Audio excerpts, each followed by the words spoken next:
The 2K marketing promised significant gameplay overhauls and revamped popular modes. Now, after diving into every section of the game from the city street corners to trying to guard Wembanyama with Lisa Leslie and my team, I think I have my answer. It's been a few years since NBA 2K has truly blown me away, so is 2K26 gonna finally remind us all why we fell in love with this series in the first place, or should you save your money and boot up 2K25? I'm Chris from Sports Gamers Online, and let's find out. Now, I'm usually not the best with being able to tell the difference in graphics, but this game is gorgeous.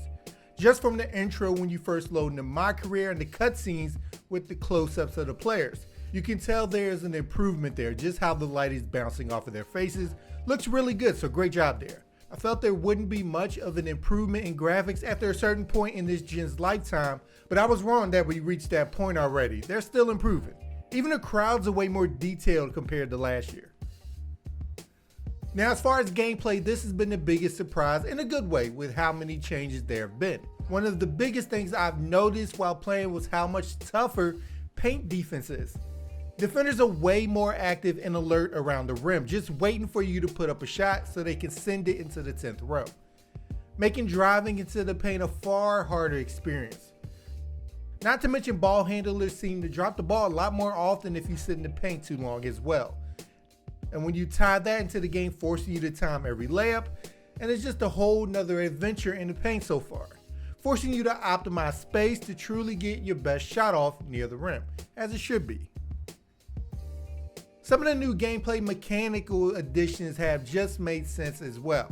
Being able to perform a no-dip jumper is just a big, I didn't ask for that, but thank you for adding that. I will use it. There being a signature post-up button, so Hakeem will perform the dream shake and Cat will pull off whatever this is. They're really leaning into every player being their own person and performing what they actually do in real life.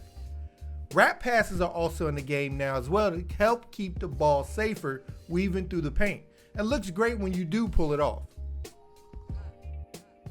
Just a lot of little touches here and there.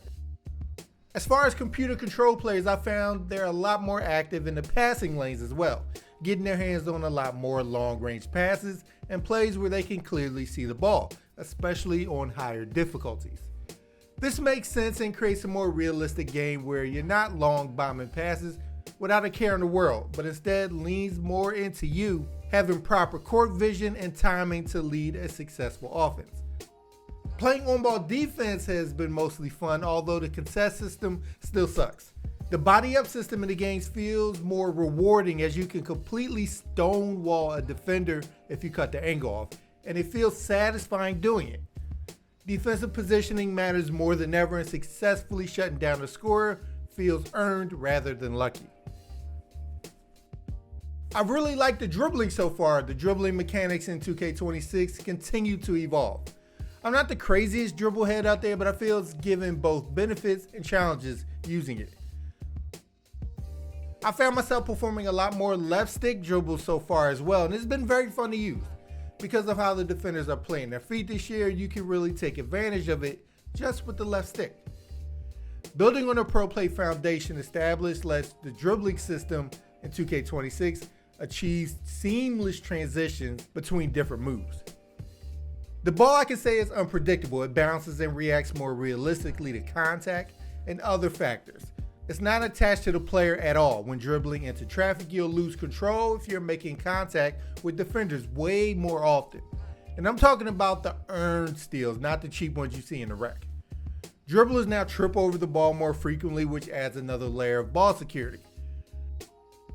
Now, in my team this year, the big addition to it is now having WNBA players in the mode and being able to play on the same team as the guys. It's cool in expanding the player base for card side of things, but it's a bit wild to see Skylar Diggins trying to take AI off the dribble though. Besides that, there are some cool things in the mode like the coaching points and upgrades you're able to apply to earn badges by completing challenges, and the more coaches you pick up, the more challenges you can run at a time. Playing the tutorial at the start can get you on the right track on the lower levels with some nice players as well. I love that that's there. My favorite thing to play so far was obviously All-Star Team Up, and 3 vs 3 Park was my second favorite mode. There's enough variety and new things in my team to keep you busy building your best team possible. In your very first game of My Career, you're trying to guard Michael Jordan, so that's fun. Now I'm going to give 2K props here and say its Out of Bounds story is one of the better story modes I've played in their My Career portion of the game in a while. You start as MP who lives in Vermont, a high school player trying to make a name for himself and get some exposure by playing in front of the right people. You try to climb the 2K top 250 list of players and ultimately get drafted. With these stories, you feel the behind the scene looks they try and give you about the journey to the NBA, and they do a good job of making it feel earned when you do. It's funny though, the guy in LA, they hyped him up as some big dog type dude, and after one game you get a call from him after playing in a random game in Vermont, like the next day. Now the city got optimized for less walking and more of everything is right in front of you. There are minor things that help keep things fresh, like the leaderboards giving shout outs to top crews, and events that lets you test your skills against rivals. My NBA is back again with its 6 different eras you can teleport yourself into. The modern era, the Steph era, LeBron, Kobe, Jordan, and the Bird versus Magic rivalry, which is such a cool thing you're able to do. My NBA has peaked as a mode a while ago and are just adding minor things each year like the NBA Cup and rule changes. It's the best franchise mode going and they have no reason to reinvent the wheel at this point. The big addition to my GM mode is off-season scenarios, which gives you tailor-made to your team's choosing recent off-season quests to fulfill to keep the fans and owners off your back. Which is cool, they were talking about the Sixers keeping Grimes or Yabu. But other than that, there isn't really anything else to talk about here in this mode. I'm still not a fan of it. Still a lot of walking around empty buildings to have a little cutscene where nobody talks. The W mode has received a deeper level of care this year with the WNBA's continuously gaining popularity. Their mode is receiving some love as well. Like last year, you're able to start out as a base prospect or somebody with a little bit more seasoning. I love the press conferences and allowing your player to get a little bit more personality besides just playing the basic games. And there are GOAT challenges that can help with your rivalries with players already in the league. It's a bare bones men's My Career, but give it time. There's stuff here and they're building.